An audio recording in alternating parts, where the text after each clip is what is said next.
fresh and hot out of the canner. Today we're making homemade A1 sauce, the canning version. Are you ready to get started? I got my jars and heating up in my canner here. We're gonna start with the raisins. So for this, I'm gonna do 1 cup of raisins tightly packed into my pan here. This is obviously a little extra, but I'm gonna go ahead and finish that off. I kind of always use golden raisins, but you can use any kind of raisins you want. Now, if you've ever made the refrigerated version, I use all malt vinegar. I really like the malt vinegar here. But because we're going to can this and we need a certain level of acidity, I'm going to do some of my 5% apple cider vinegar. And I'm going to do a half a cup of each, so a full cup of vinegar. And I'm just going to let these have about 5 minutes. I'm on about medium heat. All right, now let's start adding. I'm going to do 5 cups of tomato sauce. Then I have half a cup of molasses, 2/3 cup pure cane sugar, 2½ tablespoons of Worcestershire sauce, 1½ teaspoon of Dijon, 1½ teaspoons each onion powder, garlic powder.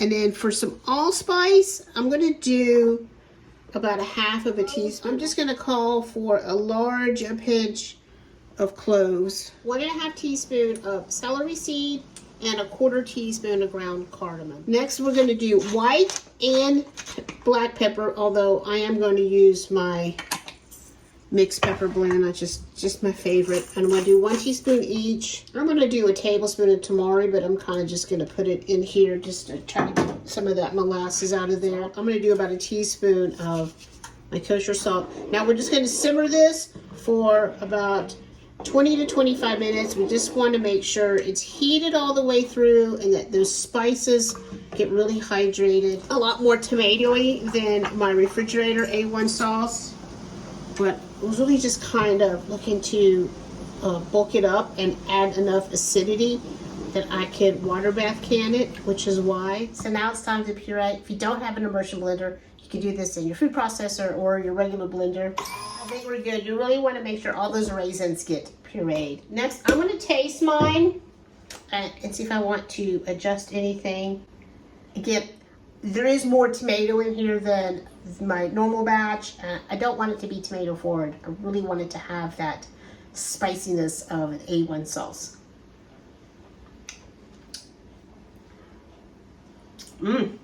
That's good. I wish you could taste how bright and fresh it tastes. I think it needs a little Worcestershire sauce. I think it's a little too much on the sweet side, and I want to take it away from that a little bit. I think I'm going to do some Worcestershire.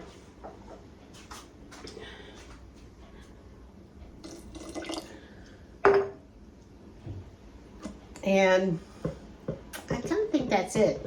I definitely don't think it needs molasses. If I did anything, maybe a little malt vinegar.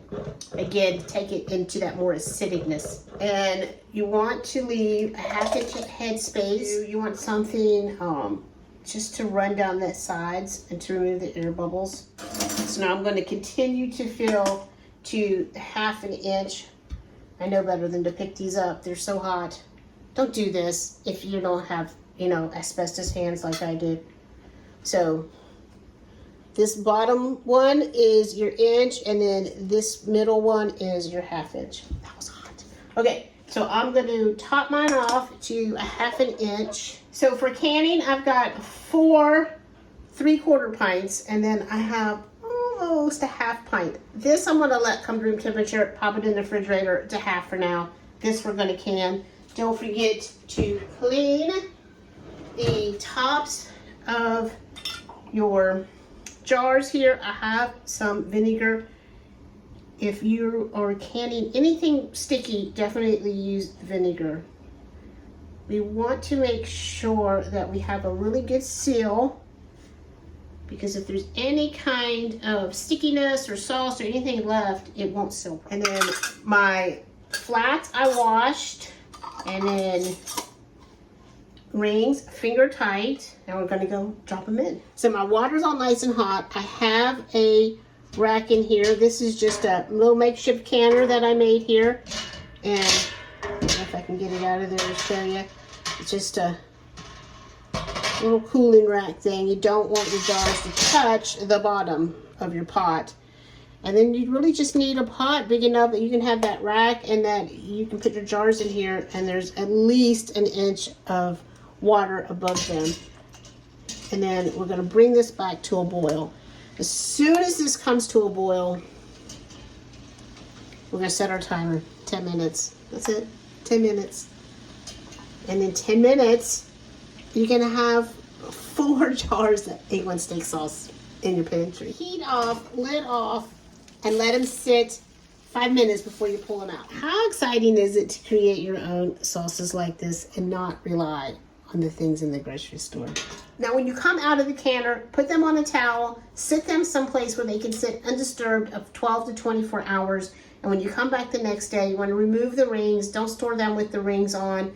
Check to make sure you have a good seal. There shouldn't be any give and take in that. It shouldn't be bouncing up and down. And you should be able to pick up your jar from the flat. And this is Heinz 57 sauce that I made. So make sure that you put what it is, label and date it, because you can see those look kind of alike. So you want to make sure you know what it is. And when you go to your pantry, you can have your very own steak sauce. Here you go. I'll see y'all later. Bye.